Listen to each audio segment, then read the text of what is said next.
किशोरं पशुपतेः दृशां योग्यं योग्यं भाग्यं विजयते घनश्यामान् कामान् तगमहिषि कामाक्षि मधुरा निशापादानेता अमृतजलशीताननुपमान् भवोत्पादे बीते मयि वितरनादे दृढभवन् मनःशोके मूके हिमगिरिपदाके करुणया नदाना मन्दाना भवनिगलबन्धा कुलदिया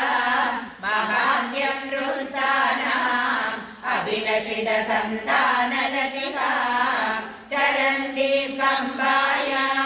तडभुवि सवित्रीं त्रिजगदा स्मरामस्तां नित्यं स्मरमदन जीवातु कलिका परा विद्या हृद्या श्रितमदन विद्या मरगद प्रभा नीला लीला परवशित शूलायुधमनाः तमत्पूरं दूरं चरणनद पौरन्दरपुरी मृगाक्षी कामाक्षी कमलदरलाक्षी नयतु मे अहं ताक्यामर्कं कवलयति हामन्दहरिणी हठात् संविद्रूपं हरमहिषि सस्याङ्कुरमसौ कटाक्षव्याक्षेप प्रकटहरिभाषाणपटलैः इमामुच्चैरुच्चाटयजनिधि कामाक्षि कृपया भूदेवा भूयेवा तव पदति यस्मिन् क्षणमसौ कटाक्ष कामाक्षि प्रकटजडिमाक्षोदपडिमा कथं कारं नास्मै करमुकुलचूडालमुकुटा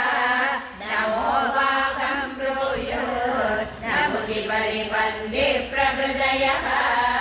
प्रतीचीं पश्यामः प्रकटरुचिनीवारकमणि प्रभासद्रीचीना प्रहरितषडाधारकमला चरन्तीं सौषुम्ने परिपरपदेन्दु प्रविगलः सुधाद्रां कामाक्षी परिणतपरं ज्योतिरुदया जम्बारादि प्रभृति मुरुडी पादयो पीडयन्ति कुम्भाराजाम्बविजनकृता स्वैरमारामयन्ति चम्बालक्ष्मी मणिगणरुचा पाडलै प्रापयन्ति कम्बातीरे कविपरिषदा जम्बरे भाग्यसीमा चन्द्रापीडां चतुरवदना चञ्चला पाङ्गलीला कुन्दस्मेरां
दुःखं दुःखं शिथिलयते मञ्जुळामाला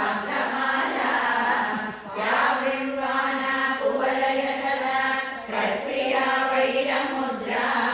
या कुर्वाणा मनसि च महाराजसाम्राज्यलक्ष्मी काञ्चीलीला विकृतिरसिले काङ्क्षितं न क्रियासु बन्धच्छेदे तव नियमिना बन्धदीक्षा कटाक्षाः आलाम्बोदे शशिरुचिदलं कैटकं दर्शयन्ति मध्ये सौदामिनि मधुलिका मालिकां राजयन्ति हंसारावं विगजकमले मञ्जुमुल्लासयन्ति कम्बातीरे विलसति नवा काव्यकारुण्यलक्ष्मीः चित्रं चित्रं निजमृदुतया वत्सयन् वल्लभारीं पुंसां कामान् भुवि च नियता पूरयन् पुण्यवाचा जादाशैलानदु जलनिधे स्वैरसञ्चारशीलः काञ्चीभूषा कलयतु शिवं कोऽपि चिन्तामणिर्मे ताम्राम्बोजं जलदनिकटे तत्र बन्दूकपुष्पं तस्मिन् मल्लीकुसुमसुषमा तत्र वीणानिनादम् या वृण्वाना सुकृतलहरी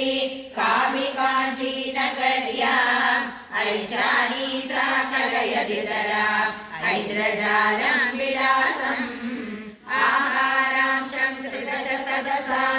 आश्रये चादकानाम् आकाशोपर्यपि च कलयन् आलयन् तुङ्गमेषाम् कम्बातीरे विकलनितरां कामधेनुकवीनां मन्दस्मेरो मदननिगम प्रक्रिया